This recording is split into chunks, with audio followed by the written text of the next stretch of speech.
இன்னைக்கு நாம ஒரு சூப்பரான வத்த குழம்பு ரெசிபி தான் பார்க்க போறோம். இந்த வத்த குழம்பை மட்டும் செஞ்சு வச்சுட்டீங்கன்னா 10 நாளும் கெட்டு போகாத இட்லி, தோசை, சாதம் எல்லாத்துக்கூடயும் வச்சு சாப்பிட செமையா இருக்கும். முதல்ல நான் ஒரு 75 கிராம் புளியை ஊற வச்சுக்கிறேன். இப்ப வர புளியெல்லாம் பாத்தீங்கன்னா நல்லா பிரஸ் பண்ணி வந்துருது. சோ ஊறுறதுக்கு ரொம்ப டைம் ஆகும். நல்லா உதுத்து விட்டு கொதிக்கிற தண்ணி ஊத்தி வச்சுட்டீங்கன்னா சட்டுன்னு ஒரு 5 நிமிஷத்துலயே புளி ரெடி ஆயிடும். புளி ஊற டைம்ல நாம இதுக்கு தேவையான ஐட்டம்ஸ் எல்லாம் எடுத்து வச்சிருந்தோம்ல, அதை வறுத்து எடுத்துக்கலாம். காஞ்ச மிளகா, மல்லி இது ரெண்டுத்தையும் ட்ரை ரோஸ்ட் பண்ணி தான் எடுத்துக்க போறோம். எண்ணெய் எல்லாம் சேர்க்காம வெறும் சட்டியில இதை நான் வறுத்தி எடுத்துக்கிறேன். இது ரெண்டுத்தையும் வறுத்தி எடுத்ததுக்கு அப்புறமா மத்த ஐட்டம்ஸ் எல்லாத்தையும் கொஞ்சமா நல்லெண்ணெய் சேர்த்து ஒன்னொன்னா நல்ல செவக்க வறுத்துக்கணும். கருத்துறக்கூடாது. கருத்துருச்சுன்னா டேஸ்ட் மாறிடும். அதனால ஹீட்டை கொஞ்சம் கம்மியா வச்சு அடிகனமான பாத்திரத்துல நிதானமான சூட்ல வறுத்தி எடுத்துக்குங்க. இந்த இன்கிரிடியன்ட் லிஸ்ட் நான் கீழே டிஸ்கிரிப்ஷன்ல டீடைல்டா கொடுத்துருக்கேன், பாத்துக்குங்க.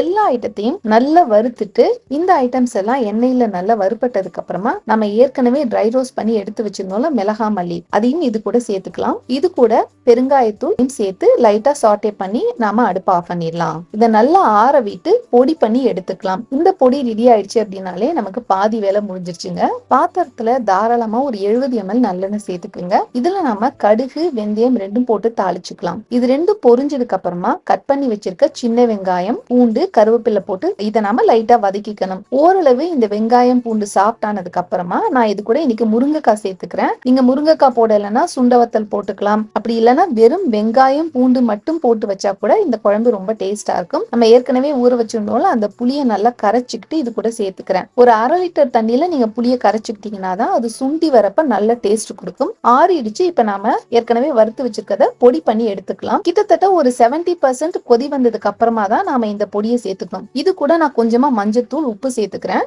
இதை நாம நல்லா கலந்து விட்டு ஹீட் கம்மி பண்ணி வச்சு கொதிக்க விடலாம். காரம் கம்மியா இருக்கு அப்படின்னு நினைச்சீங்கன்னா மிளகாத்தூள் நீங்க சேர்த்துக்கலாம். என்னோட திட்டத்துக்கு காரம் சேர்த்திருக்கேன். குழம்பு நல்லா திக்காயி மேல எண்ணெய் பிரிய ஆரம்பிச்சிருச்சு. இந்த ஸ்டேஜ்ல நான் 1 டேபிள் ஸ்பூன் நாட்டு சக்கரை சேர்த்துக்கிறேன். இல்ல வெல்லம்னா ஒரு 1/2 துண்டு வெல்லம் போட்டுக்கலாம். நல்ல காரமா தான் வேணும்னா இதை நீங்க ஸ்கிப் பண்ணிடுங்க. வெல்லம் சேர்த்து நல்லா கலந்துட்டு இன்னும் ஒரு 5 மினிட்ஸ் கொதிக்க விட்டு இறக்குனீங்கன்னா சூப்பரான வத்த குழம்பு ரெடி. வீக்கெண்ட்ல நம்ம செஞ்சு வச்சிட்டோம் அப்படின்னா ஃப்ரிட்ஜ்ல எடுத்து வச்சுட்டா நடுவுல வீக் டேஸ்ல நம்ம பிஸியா இருக்கிற அன்னைக்கு இதை சூடு பண்ணி சாப்பிட்டுக்கலாம். இது கூட கேரட் பொரியல், பீன்ஸ் பொரியல், எக் எல்லாமே ரொம்ப நல்லா இருக்கும். எதுவுமே இல்லைன்னா ஒரு அப்பளம் பொரிச்சு வச்சு சாப்பிட்டீங்கனாலே போதும், செம ஃபில்லிங்கா இருக்கும். இந்த ரெசிபி கண்டிப்பா ட்ரை பண்ணுங்க. வீடியோ பிடிச்சிருந்தா மறக்காம லைக் பண்ணுங்க. இது வரைக்கும் நீங்க என்னோட சேனலுக்கு சப்ஸ்கிரைப் பண்ணது இல்லைன்னா அனிதாஸ் ஹாப்பி ஹோம்க்கு சப்ஸ்கிரைப் பண்ணுங்க. நெக்ஸ்ட் இன்னொரு ரெசிபியோட உங்களை நான் மீட் பண்றேன். அது வரைக்கும் be cool, be happy, bye bye.